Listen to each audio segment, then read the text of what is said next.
Just some reflections this evening. Just some reflections about the nature of class and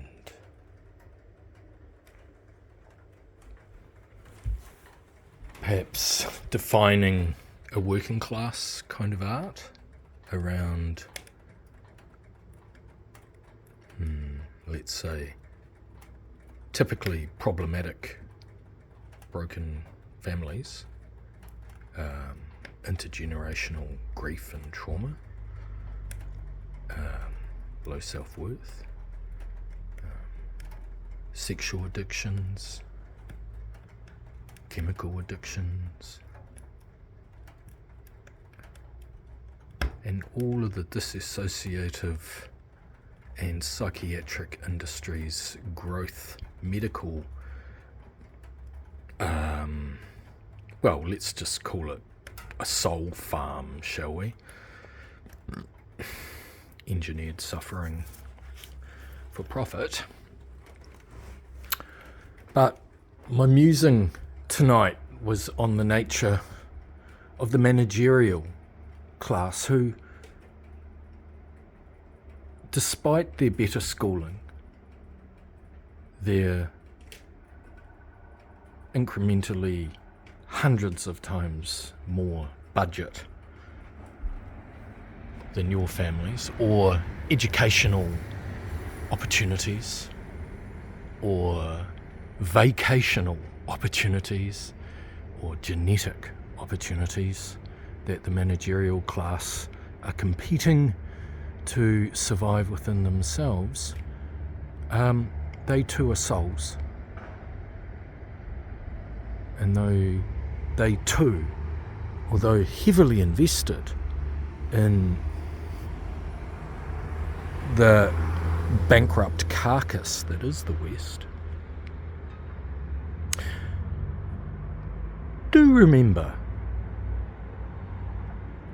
a working magic of the common folk, of which they actually are underneath it all. The managers, I mean.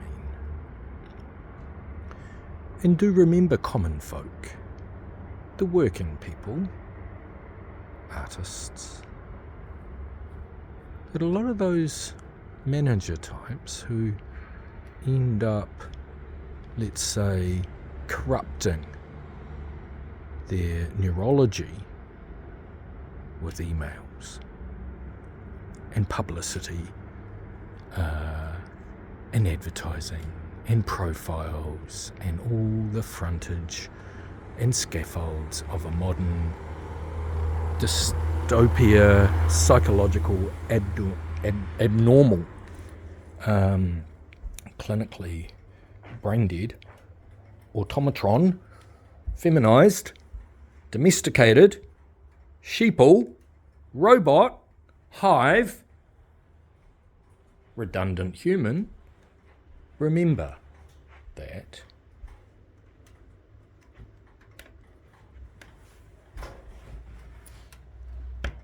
the working people, with their problems and their little art, they're the ones that make the world go.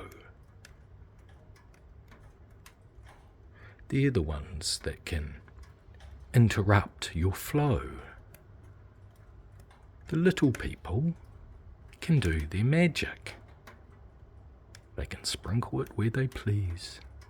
And this is something that teenagers know. Anyone who's stuffed a bog filled with toilet paper or, spray painted a wall with anger against McDonald's or slavery or whatever the vegan punk feminist theory was of the day. All these destitute gestures, criminal intent even. It's a form of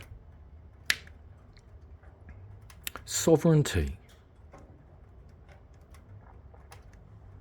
It's a form of defence of an immune system when you're born a captive, and there's still the spark of self-inquiry and God about you. Before we consent, before we identify with a name, before we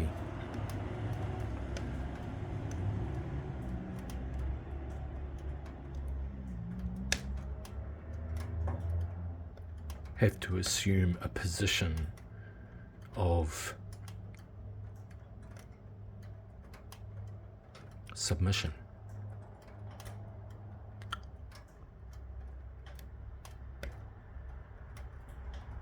I think through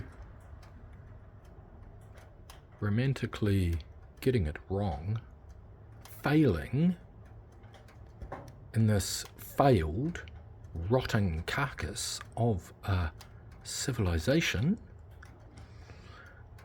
would be a victory lap spiritually for the seeds of tomorrow.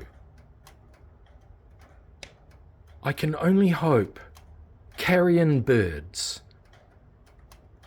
peck my seeds out from this rotting body and carry them to fertile hills.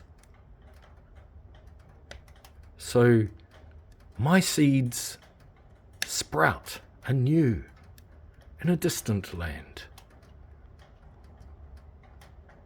One, obviously, with autistic children running around in nighties singing emotional ballads in Iceland.